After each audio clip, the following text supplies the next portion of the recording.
Here's everything I played in October. Hello and welcome to Table Scraps. I'm your host, Ben Mandelker, and today I am talking about everything that I played last month. First of all, thanks to everyone who has come over to the channel and has liked and subscribed and all those things. It really means a lot to me. So this is always fun. This is a new thing I started over the past few months of just going over everything I played recently, because it's a fun way to talk about, a lot of times, first impressions or revisiting games. So I have, let's see how many games I've got. 1, 2, 3, 4, 5, 6, 7, 8, 9, 10, 11, 12, 13, 14 games. Unique games that I played in October. I had more sessions than that, but 14 unique games that we're going to go through.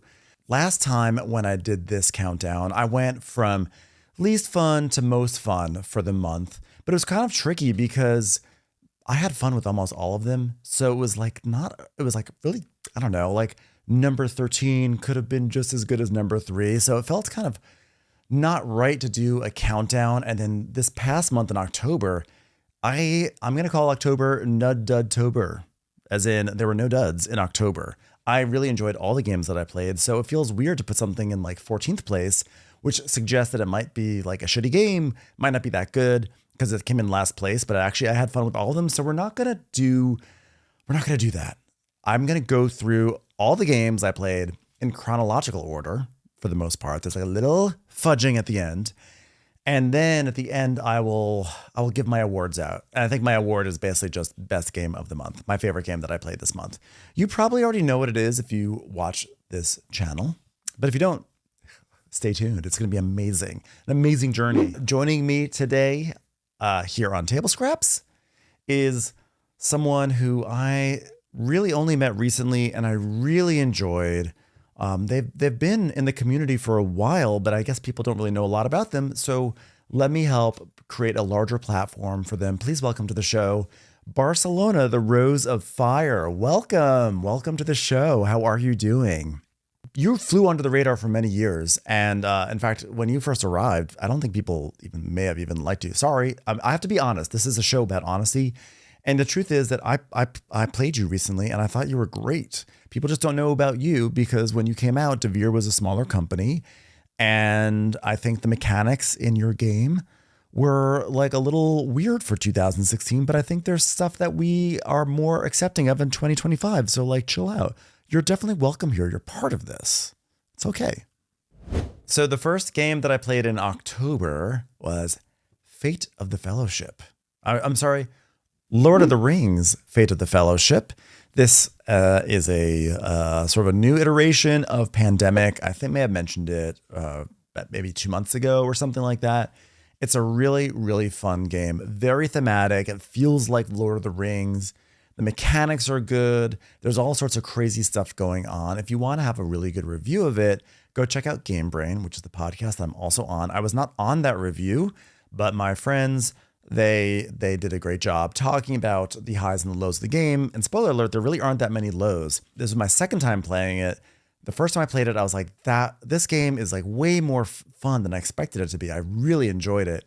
This time when I played it, I still had fun, but it was like a little less fun the second time. And the reason why is we basically were at a point like where we were ready to win the game and we just needed to do some administrative things, like get a card from me to my friend Paul. Like he just needed like one more card that had a ring on it so that way he can go into Mordor, drop the rings in the volcano and be done with it.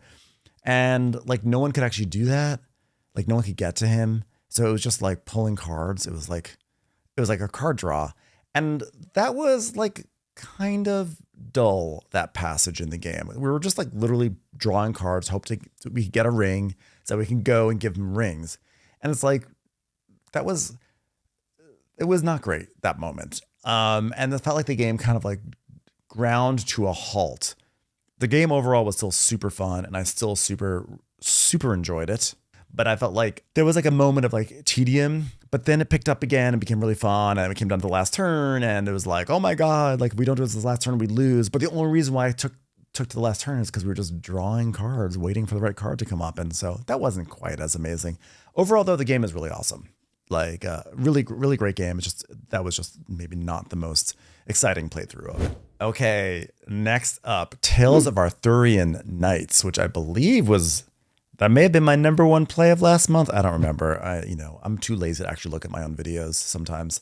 Tales of Arthurian Knights. It's a choose your own adventure game set in the world of Knights of the Round Table. My Tales of Arabian Nights crew, Paul, Matt, and Trey, we gathered on a Saturday afternoon and we did a full 3-act game. It was tremendous fun. I mean, it's just a fun game, and you don't take it too seriously. It's storytelling. It's choose your own adventure. I really liked it quite a bit. I'm still really loving the game.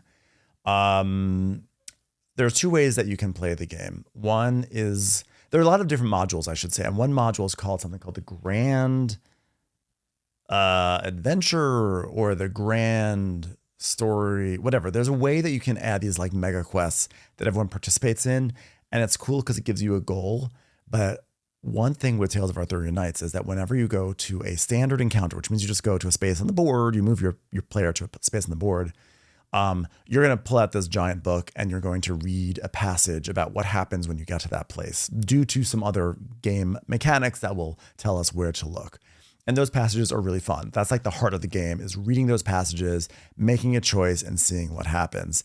And a lot of times in some of the special encounters in the game or in these like grand adventures, I swear it's not called a grand adventure. It's driving me crazy. I will have it written down here.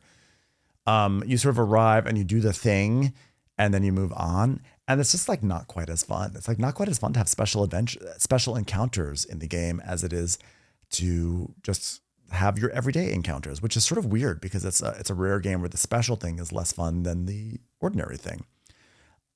It's a minor thing. If you're not following, don't worry about it. Just know the game is still super fun, but I don't know if I would recommend playing with that module. It wasn't as thrilling for any of us as we thought it would be. So just something to keep in mind. Since we were doing some Arthurian Knights action afterwards, some of us played Fantasy Realms. Fantasy Realms is a game that came out maybe 5 or 6 years ago. It's a really, really, really simple game. You draw a card and you discard a card. And you're going to do this over a certain amount of time until a display fills up. And then once the display fills up and the game is over, everyone reveals the cards in their hand. And the cards will all synergize with each other. Like you might have something that says if you have card A will give you 5 points on its own. But if you have cards B, C, and D, you're going to get 20 points for each B, C, and D. So you're like trying to like get these combos of cards in your hand, and you're sort of crafting a hand for this big reveal. And it's really fun. It's a very quick game. I played a version of it a few years ago, the Marvel themed one, which I really liked a lot. I think I like the Marvel themed one even more, even though I'm not a Marvel person. But there were just a few other like mechanics in there that I really enjoyed. But Fantasy Realms was like just a shade less fun. And when I say less fun, it was still base level super fun. When you play it, there is an app you can use, like a web-based app that speeds up the scoring. You basically hold your phone over the card and it basically sees what the card is and will start to do the tabulating for you. Because if you do this without the helper app, you're doing a lot of math stuff that's annoying. And so the app just does it right for you when you do your reveal of your hand. Really fun little puzzle. The games go quickly. They're like 10-minute games. You rack it up, you do it again. I really enjoy Fantasy Realms. I've had it in my collection for like 2 years. I, for some reason, hadn't played it, but it's a great one to just tote around. And if you do need a filler game, this is a really fun way to pass some time. And it is the sort of game you can play like 3 or 4 times in a row and have a lot of fun with the combos. And I'm sure as you get to know the cards in the deck, it really can bloom even more. So definitely like check out Fantasy Realms if you haven't already. And by the way, it has nothing to do with Star Realms or Hero Realms. It's just Fantasy Realms. And it's a fun one. Fun for the whole family. On the other end of the weight spectrum, we go to Cuba. We go to 18 Cuba. 18 Cuba was on my shelf of shame. You may remember my shelf of shame video. Go check that out if you haven't seen it.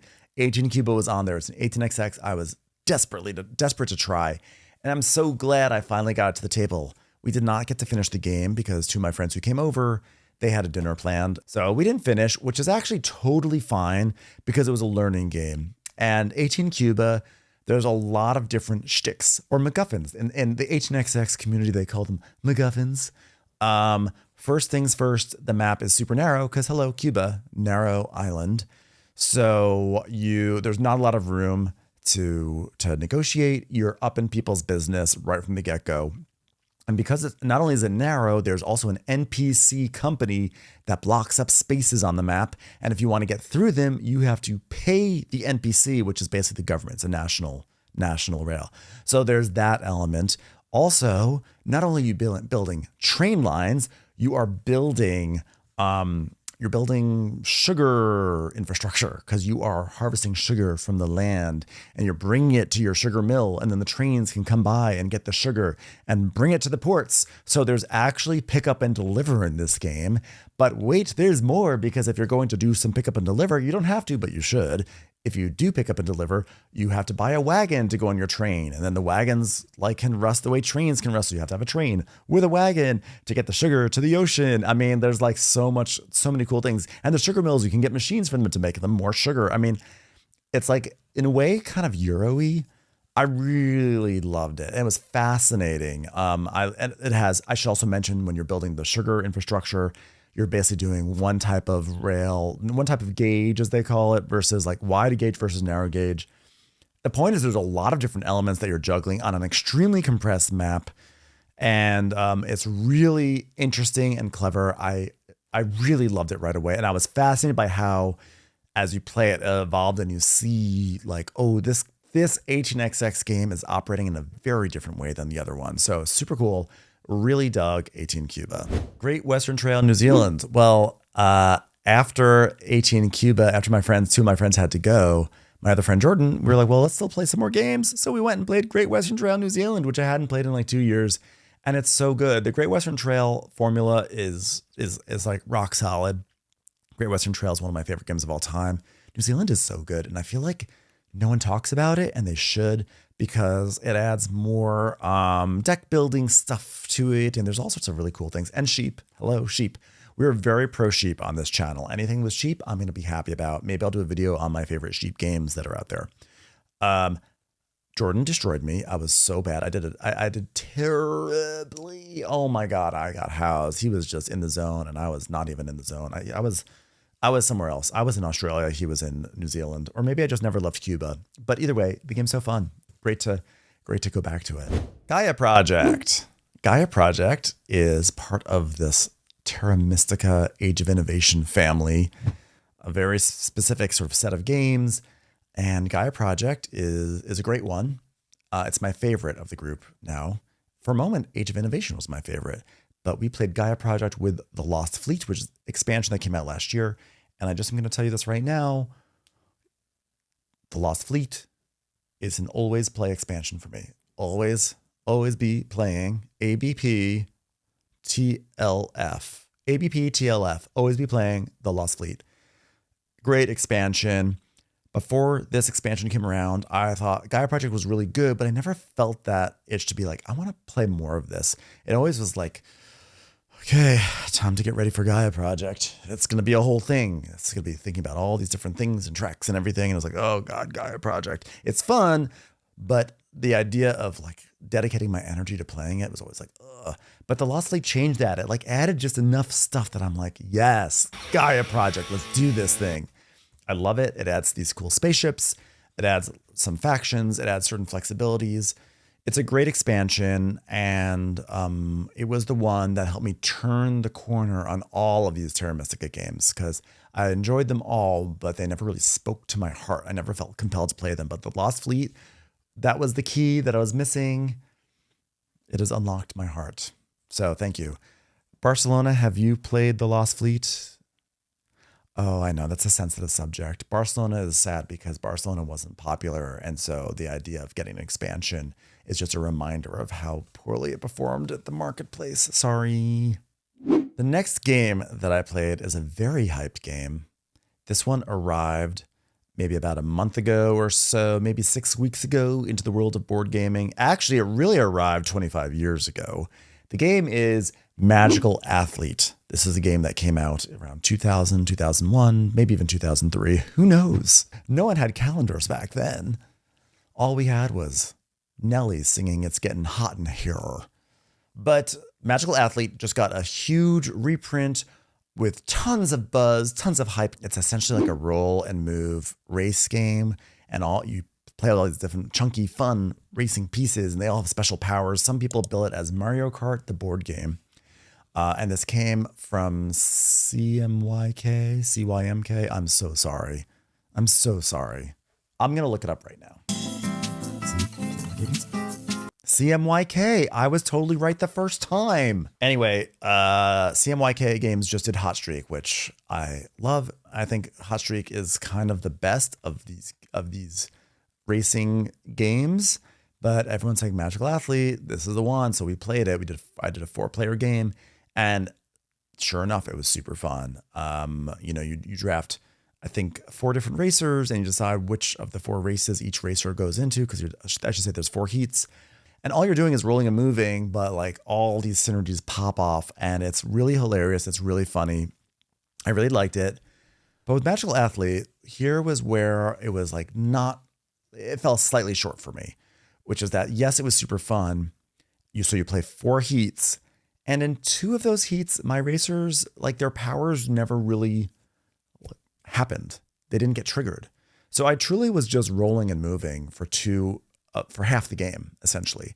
It's not the end of the world. The game is quick. It's like 30 minutes total. It's lighthearted, silly. You don't care about that. But there was like I found that like I did have like a weird reversion to childhood where I was like, or a regression, where I was like, but like my pieces aren't, like, what about me? Like, I don't get to have fun. You guys get to have fun, but I don't get to have fun. This is a Ben issue. I get it. But like the game brought that out of me. I'm not going to lie. And so I really enjoyed it. I will reassess when I play it at a higher player count if maybe it actually is worthwhile coming into the collection.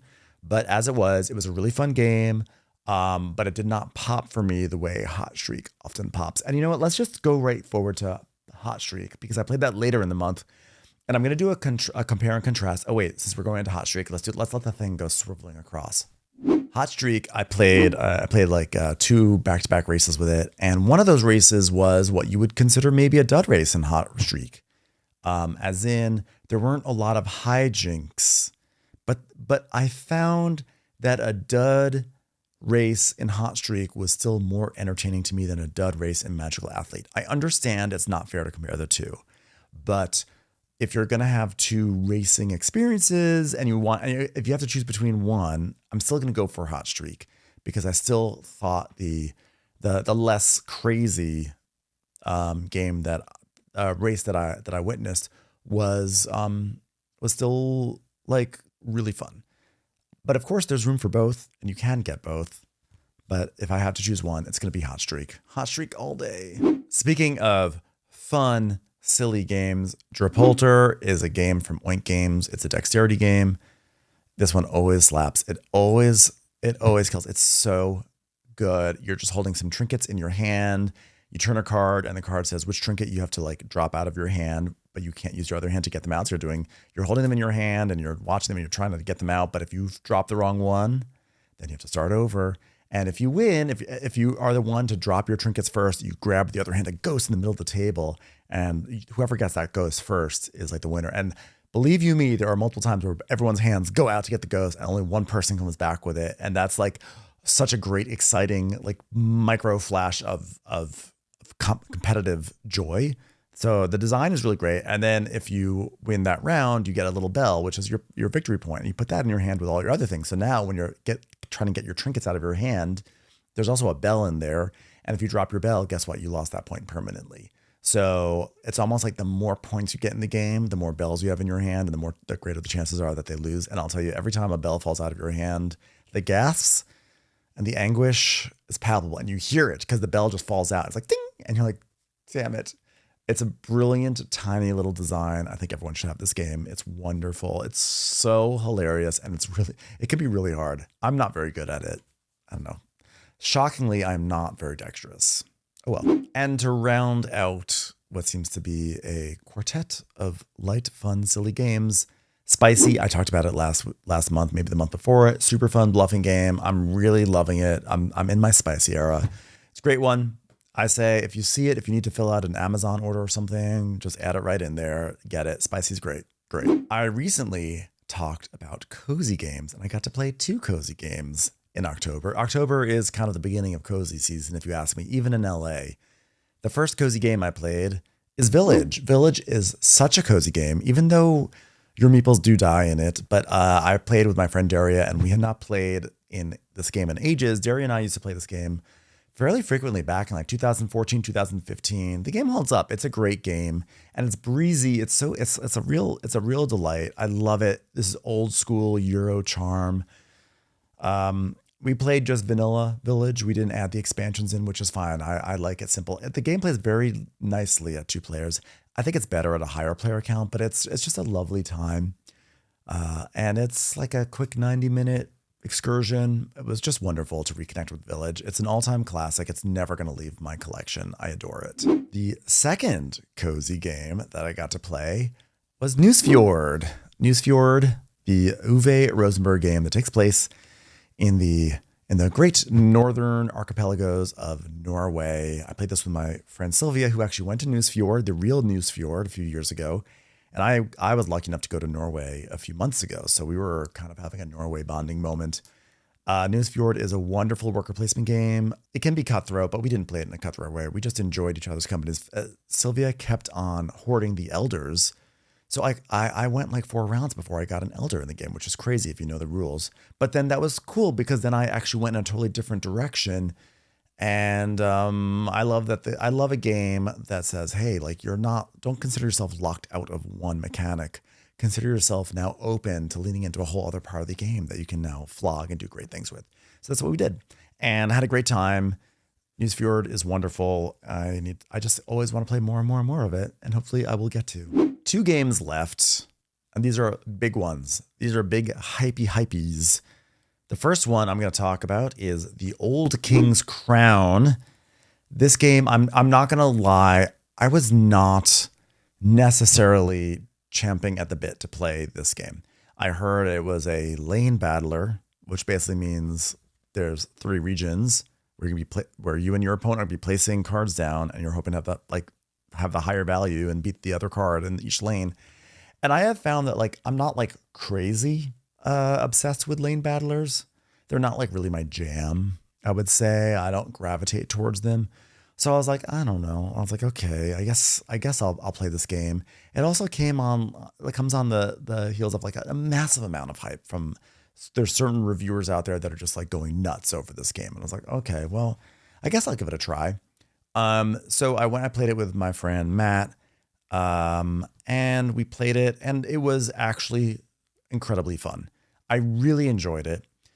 I told myself, I should say, I was not inherently looking forward to the game, but I also went into the session saying let's have fun. I wasn't being oh, screw this game. I don't even want to play this game, but I guess I'll have to play it. I went in the right attitude.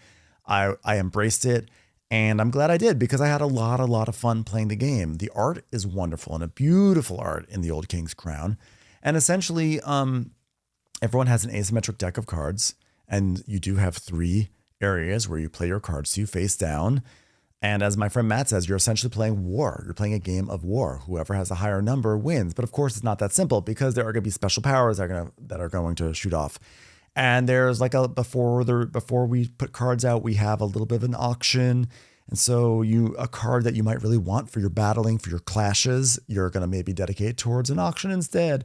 So there those types of considerations into the game, and then you resolve things, and there's a lot of stuff going on, and it flows very cleanly. It flows very nicely. Every battle was very fun. I really I found it was a game of hilarity. There was a lot of laughter. It was always oh, I thought I was gonna do something amazing, and I just flop. But then maybe I do something really cool, and so it's a genuinely very fun, very good game.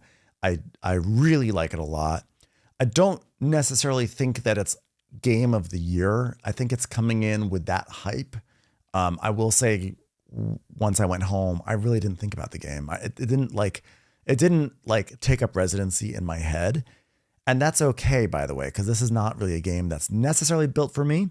Although there are many elements of it that remind me of Forbidden Stars, which is, I think Forbidden Stars might be a top 5 game for me, in that you're placing things down face down and like who knows what's being put somewhere in the board state, and then you're having an interesting card battle. But I think it's a really fun game. I think everyone who backed it, everyone who went out of their way to get it is going to have a great time. It just wasn't totally, I just don't totally understand why the hype is so high for it. Like I just don't get that. And that's actually okay. Like if I don't get why the hype is so big, that doesn't take away from the game itself. Maybe it's just saying like, you don't have to spend like a fortune to go out of your way to lock this one down. I think like when you come across it, when you eventually come across it, it'll be good. But like, I just don't think it's like, I don't think it's like mind blowing. I just think it's like a solid, fun game. I was happy to play it. I'm happy to play it again. I'm looking forward to playing it multiple times. And yeah, it was good. I really enjoyed The Old King's Crown. And the last game on this list is Speakeasy by Vital Lacerda. I love this game. I did a first impressions of it a few weeks ago, and I'm proud to say this game, I've played it now 4 times, I believe, or is it 5 times? I don't know. I played it a lot. The game is wonderful. In my first impressions, I had some concerns about is the interaction. What is the interaction? Is there real significant interaction? And there really is. The area control is significant. The race to attack boats is significant. The way the boats move around can be significant. So I actually do feel like there is real interaction in this game. I am paying attention to what people are doing. I think the one thing that has emerged from my multiple plays that I've discovered is that analysis paralysis, AP, is an issue. I always say that's a human issue. It's not a game issue. I can't fault a game for the way we act, but it's something that people should know.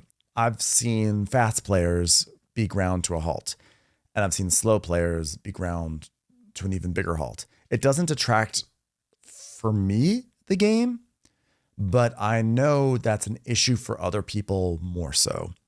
And there's a thing with turn order in Speakeasy where if you are going first in turn order and you decide you want to go last in a 4-player game, that means that you go to the place where you want to change your turn order, and then 3 other people take turns because you were first. So now the rest of the round plays out. And then you go to the next round, and now 3 more people do their turns. And then it's finally your turn because you made yourself last, which means that you could be sitting there for 6 turns before it is your turn again. And if you have people going slowly, and if you have someone who is really kind of like ground to a halt with AP, you're waiting a long time for your turn.